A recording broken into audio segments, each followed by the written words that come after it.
Alors, on va faire quelques exercices concernant l'isolation de variables. Donc, isoler une variable, c'est s'assurer qu'elle soit toute seule du côté de l'égalité. Elle doit aussi être un numérateur. Donc, si je veux isoler V dans C est égal à N sur V, alors ma variable que je désire isoler, ici, c'est mon V.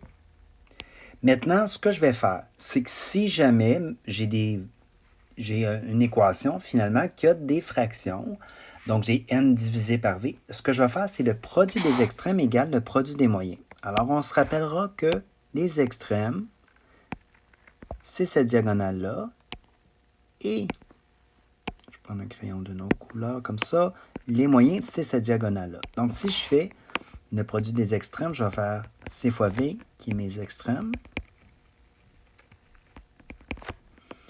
et qui est égal à mes moyens, qui est N fois finalement 1.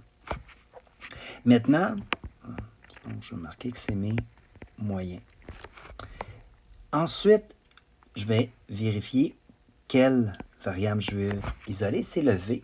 Maintenant, ce que je vais regarder, c'est l'opération qui est à côté de ma variable, juste à côté du V. Alors, entre le C et le V, j'ai une multiplication. Alors, je vais faire l'opération inverse, c'est-à-dire je vais faire une division. Donc, je vais diviser par C.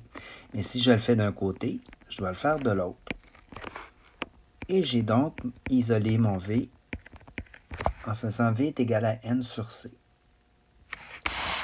Allons-y avec un autre cas. On me demande d'isoler TI. TI, c'est la température initiale, on le reverra un peu plus tard. Dans la formule, delta T est égal à TF moins TI. En passant, c'est super important, quand on fait une isolation en sciences, delta T, ce n'est pas deux variables, mais bien une variable, c'est la variation de la température. Donc, delta veut dire variation. C'est ça mon petit triangle. Alors, mon TI, actuellement, je n'ai pas de fraction. Par contre, ce que j'ai ici, c'est que j'ai un signe négatif devant le TI, alors que moi, je vais avoir quelque chose de positif. Alors, je vais faire l'opération inverse. Donc, je vais additionner TI d'un côté. Et si je le fais d'un côté, je dois le faire de l'autre. Donc, TI plus delta T est égal à TF, puisque moins TI plus TI peuvent se simplifier. Maintenant, je veux isoler TI, mais j'ai delta T. Et entre TI et delta T, l'opération mathématique, c'est une addition, donc je vais faire une soustraction. Donc, si je vais faire moins delta T, et si je le fais d'un côté, je dois le faire de l'autre. Donc, TI est égal à TF moins delta T. On y va avec une formule qui nous est un peu plus complexe. Supposons que j'ai P1V1 sur N1T1 est égal à P2V2 sur N2T2 et qu'on voudrait isoler P2.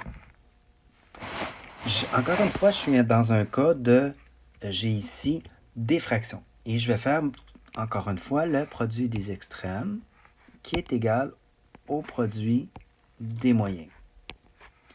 Alors, P1V1 N2T2, ce sont mes extrêmes, doit être égal au produit des moyens, P2V2 sur N1T1. Maintenant, la variable que je dois isoler, c'est P2. Et là, un réflexe d'élève, c'est souvent de vouloir mettre le P2 à gauche de l'égalité, mais ce n'est pas nécessaire de le faire pour l'instant. Et je vais donc faire mes opérations inverses. Donc, V2 et P2 sont multipliés, alors je vais diviser par V2. Même chose pour le N1, il est multiplié, je vais diviser. Et le T1 également. Et si je le fais d'un côté, je dois le faire de l'autre côté. Comme ça. Mes V2 se simplifient, mes N1 se simplifient, mes T2.